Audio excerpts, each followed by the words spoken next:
Okay, so now we're getting to the biggest question of how these people got their water.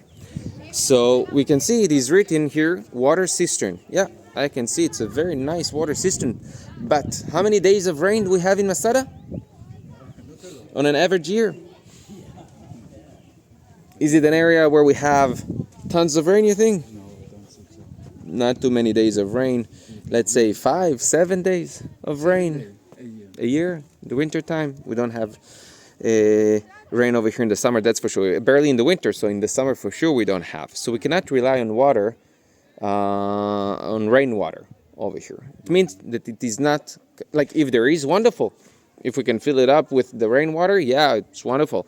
But we cannot rely on that. But on top of this water cistern, we even have a Jewish ritual bath here. We have a mikveh by this water cistern. So we're going down over here and we want to understand how we got the water here. So for that we have this model we're gonna use.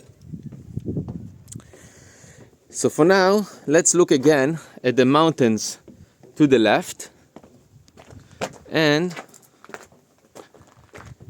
they have a connection to how we got our water. So in Israel, maybe it's gonna surprise you, but there are places where we could get a good amount of water. I will tell you more than that. In Israel, we have a ski site. Did you know that we have a ski site in Israel? It's a site, I think. Yes. What, the ski site? Ski site. The ski site is by the border with Syria. Mount Hermon it is called. It's 2,000 meters above sea level. Okay?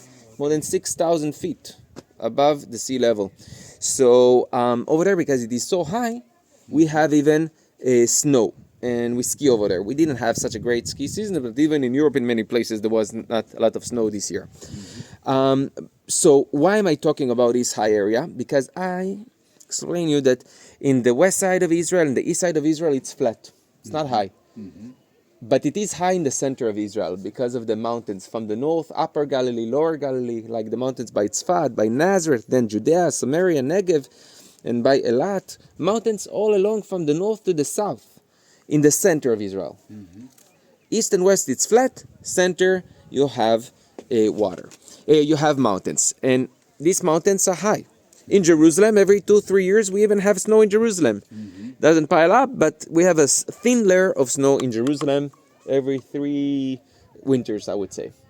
So, Jerusalem is over these mountains more to the north, okay? But over these mountains, like in this view that I'm showing you right now, this is where we came from. But we can even see these mountains, and these mountains are going higher and higher as you go west, okay? For the next, let's say, 30 minutes drive. And when we do have rain, we have over those mountains mainly.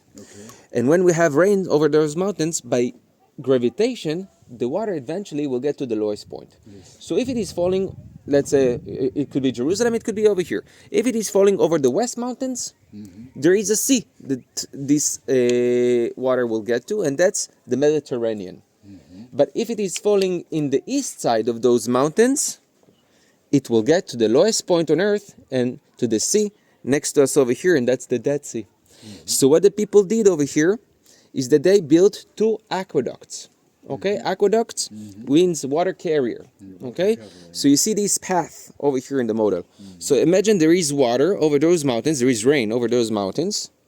Okay, and this water is getting into these 2 water channels, these aqueducts, and then they get to the cisterns, not on the top of the mountain. Get to the cisterns on the slope of the mountain, and then from the slope of the mountain of Masada, they lift it up through this path to the cisterns on top. How? They have slaves, okay? And maybe use mules, okay? So they take the water to the top. Now, because they knew also that they, if we're talking about the Great Revolt time, that they will be under attack and under siege. They took a lot of water to the top and to the cistern that we have on top. And we just saw one cistern over here, but there were a number of cisterns. And they have a lot of water. So they didn't even need to go down to the cisterns that we see over here in the model on the slope to get the water, because they had enough water on the top.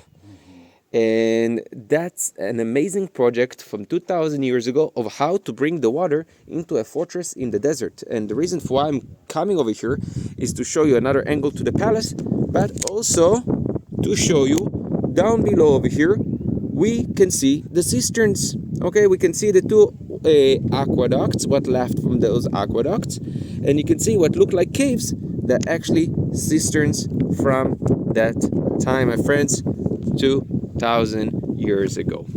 So it is just underneath us over here, but look like caves. So Freddie, I hope that I answer your question of how they got the water. And thank you for watching the video, guys. I hope that you enjoy my explanation. Don't forget to subscribe to my channel, Moses Nephew. Give me a thumbs up if you enjoyed, and I hope to see you in the next video.